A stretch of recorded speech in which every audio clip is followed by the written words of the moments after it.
కాంగ్రెస్ పై మాజీ మంత్రి కేటీఆర్ ఫైర్ అయ్యారు. దోచుకొని దాచుకోవడమే లక్ష్యంగా కాంగ్రెస్ నేతలు వ్యవహరిస్తున్నారని ఆరోపించారు. ఎన్నికల్లో ఇచ్చిన ఏ ఒక్క హామీని కాంగ్రెస్ నెరవేర్చలేదని అన్నారు. ఈ జూబ్లీహిల్స్ ఉప ఎన్నికలో కాంగ్రెస్ కు బుద్ధి చెప్పాలన్నారు.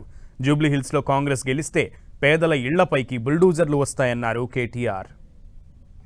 రాష్ట్రంలో పరిపాలన రౌడీ షీటర్ల పాలైపోయింది. రాష్ట్రంలో పరిపాలన ఇవాళ ఈ తీరుగా జరుగుతున్నది. మంత్రులు, ముఖ్యమంత్రి గారు ఇట్లా ఎవరు తుపాకీ పెట్టిండ్రని కొట్లాడుకుంటున్నారు. తుపాకీ పెట్టింది పక్కనట, కాకపోతే రోహిన్ రెడ్డి పెట్టిండా, సుమంత్ పెట్టిండా, పంచాయతీ అదే. కానీ మరి రోహిన్ రెడ్డి పెట్టిండా, సుమంత్ పెట్టిండా అంటే పోలీసుడు ఏం చేస్తున్నట్టు? పోలీసుడు ఇద్దరు ఎవడో కానీ పట్టుకోవాలా, పిలవాలా, విచారించాలా. అట్లెట్లా పెడతావు? ఇదేమి రౌడీ రాజ్యమా అని అడగాల. అది ఏదీ లేదు. పంపకాలు సెటిల్మెంట్ల ప్రభుత్వం నడుస్తున్నది. ఆ మధ్యలో సినిమా వచ్చింది దండుపాలెం అని, చూసిరా? అది ప్రత్సంగా దండుపాలెం బ్యాచ్ నడుపుతున్నది ఈ రాష్ట్రాన్ని.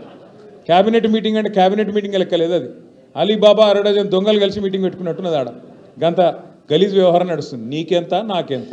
ప్రజల గురించి పట్టింపు లేదు, ప్రజల ఇచ్చిన హామీల గురించి పట్టింపు లేదు, పేదవాడి బతుకు తెరువు ఏమవుతుందన్నది లేదు.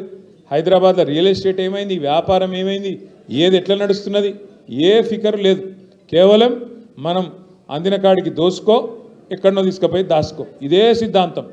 రౌడీ షీటర్లు, మరి నేర చరిత్ర కలిగిన వాళ్ళు, ఇవాళ ఇష్టం వచ్చినట్టు బెదిరింపులకు మాత్రమే నమ్ముకొని బతికేటోళ్ళు, వాళ్ళని గెలిపిస్తామా? హైదరాబాద్ లాంటి మహానగరంలో, చైతన్యమున్న నగరంలో ఆలోచించండి.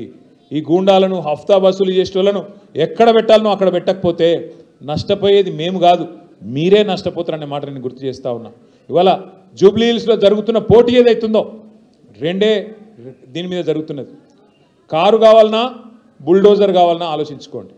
కారు కావాలంటే బీఆర్ఎస్ కోటేయాలి. ఇక మీ ఇంటికి బుల్డోజర్ రావాలంటే మాత్రం తెల్లారి మీరు కావాలంటే ఇక కాంగ్రెస్ పార్టీ కోటేసుకోవచ్చు.